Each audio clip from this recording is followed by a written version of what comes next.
Bura Sumqayıt şəhəri, Bakı küçəsi, 15-ci məhəllə Asan Xidmət binasının arxasıdır. Bax, bu yataqxana, gördüyünüz bu yataqxana 85 saylı qəzalı yataqxanadır. Bax, biz bu qəzalı yataqxanada yaşayırıq. Çox bərbad halda yaşayırıq. Yataqxana uçmaq üzrədir. Yataqxana da konsula yerə oxşuyur. Elə bir ki, biz də burada plenlərik, plen düşmüşük. Yataqxana da blokadaya düşübdür. Bizi buradan köçürtməmiş, gəlib buranın arxasını və önünü katlama qazıblar, bina tikmək istəyirlər. Bəs bu yataqxana uçsa, buna kim cavab verəcək? Adət olan qurumlar bizimlə heç maraqlanmır. Nə Sumqayıt şəhəri icra hakimiyyəti, nə deputatımız, heç kim maraqlanmır bizlə. Dəfələrlə prezidentə müraciət eləmişik, dəfələrlə prezidentə müraciətlər ünvanlamışıq, lakin heç bir xeyri yoxdur, heç bir xeyri olmayıb.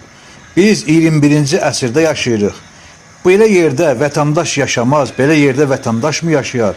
Bu inkişaf eləmiş Azərbaycanda, qalib Azərbaycanda vətəndaşı belə yerdə yaşadarlarmı? Belə bir bərbad halda yaşadarlarmı? Biz burada tam blokada şərətindəyik. Binanın bu yataqxana uçmaq üzrədir. Bu yataqxana tam bərbad vəziyyətdədir.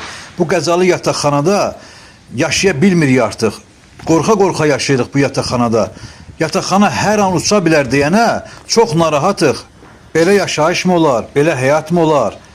Prezident dəfələrlə əmrlər edir, tapşırıqlar verir məmurlara, icra başçılarına. Gedin vətəndaşlarla maraqlanın, gedin vətəndaşların xidmətində durun, gedin vətəndaşların problemlərini həll eləyin. Lakin bizim problemlərimizi heç kim həll eləmir. Bizim problemlərimiz heç kimin vecinə deyil. Görəsən bu nə qədər davam edəcək, nə vaxta qədər belə bərbad halda yaşayacağıq? Burada mən bir daha da cənab prezident sizə müraciət edirəm. Bizə kömək eləyin, bizi bu acınacaqlı vəziyyətdən xilas eləyin. Biz burada qorxa-qorxa yaşayırıq, tam bərbad vəziyyətdəyik. Bizimlə və problemimizlə heç bir qurum maraqlanmır, heç bir qurumun vecinə deyil. Bu yataqxana uçmaq üzrədir. Biz bundan sonra dərdimizi kimə deyək, daha kimlə kömək diləyək, daha kimlə kömək istəyək? Xahiş edirik, cənab prezident, bizə kömək eləyin, bizi bu blokadadan xilas eləyin.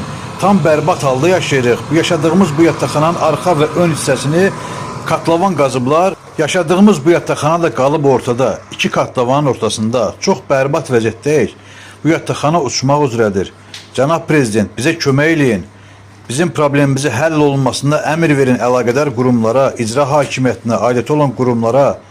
Xahiş edirəm, özünüz kömək eləyin, bizə özünüz kömək eləyin. Çox acınacaqlı durumdayıq və buranın panelləri bütün hər yer çürüyüb, partlayıb. Bura dağılır, bərbad haldadır, hər an uça bilər bu